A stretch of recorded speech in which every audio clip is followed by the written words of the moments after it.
तो पुष्प भैया मैं इन्हें तोड़ने दूं या आकाश लग जाऊं? फिर वो भैया कहते हैं, बोला नहीं लग जा आकाश। बोला भाई ये कैसे बात हो सकती है? बोला जी हाँ आदमी की आवाज़ आओ हम मत है। बोले अच्छा। बोला मंत्री जा देख के आ। तो मंत्री गया। मंत्री उस पुष्प के पेड़ पर जाकर वो फूल तोड़ने लगा। तो बोली पुष्प भैया हमारे मंत्री आए हैं, इन्हें फूल तोड़ने दूं या आकाश लग जाऊं? बोला नहीं बहन आकाश लग जा, ये तो हमारी माता के गुनहगार हैं। ये भी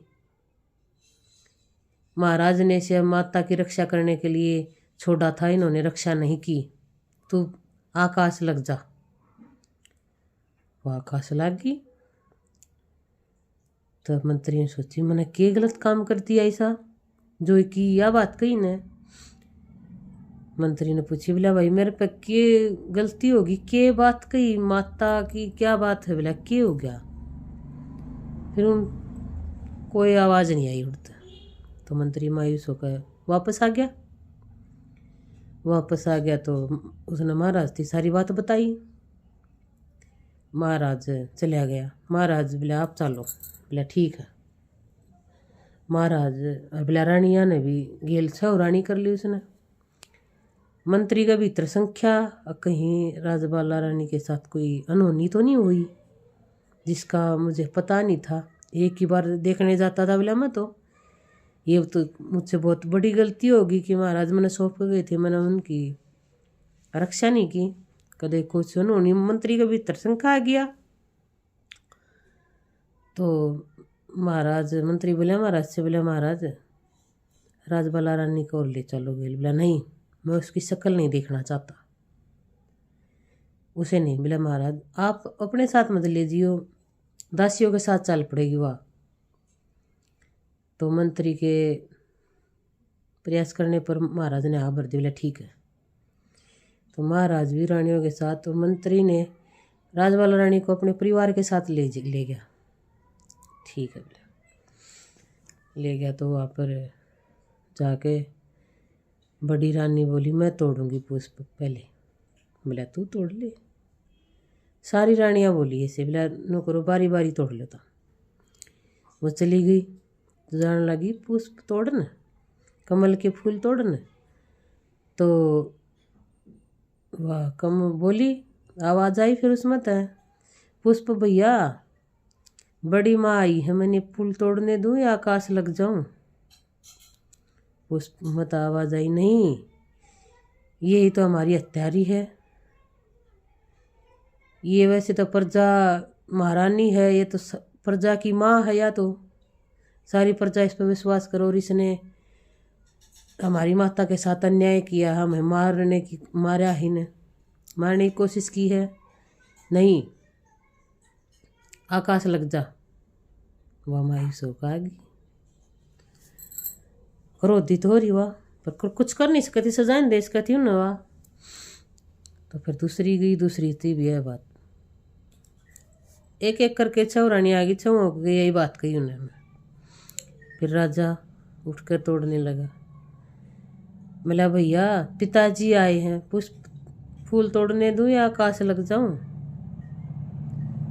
बोला नहीं ये प्रजा के राजा हैं, इन्हें सबकी बात कहने का और पूछने का पूरा हक है, लेकिन ये सुनते सबकी हैं, लेकिन उस बात की तय तक नहीं जाते कि इस बात तक का क्या अर्थ है, किसने किया, क्यों किया। ये कोई कह देता तो उसी पर यकीन कर लेते हैं। आकाश लग जा। लागी वो आकाश। तो महाराज बोला बोला भाई मैंने तो किसी का बुरा नहीं करा आज तई, तो ऐसे कैसे कवा है मेरे ती? बोले आप सारी प्रजा के मालिक हो, महाराजा हो, राजा हो, लेकिन आपने मेरी माता को एक बार भी ये नहीं, माता ने आपको बिना ही कुछ पूछे तहकीकात करे बात की मेरी माता को दासी बना दिया और तकलीफ दी मेरी माँ को। आप भी हमारी मौत के भागीदार हो।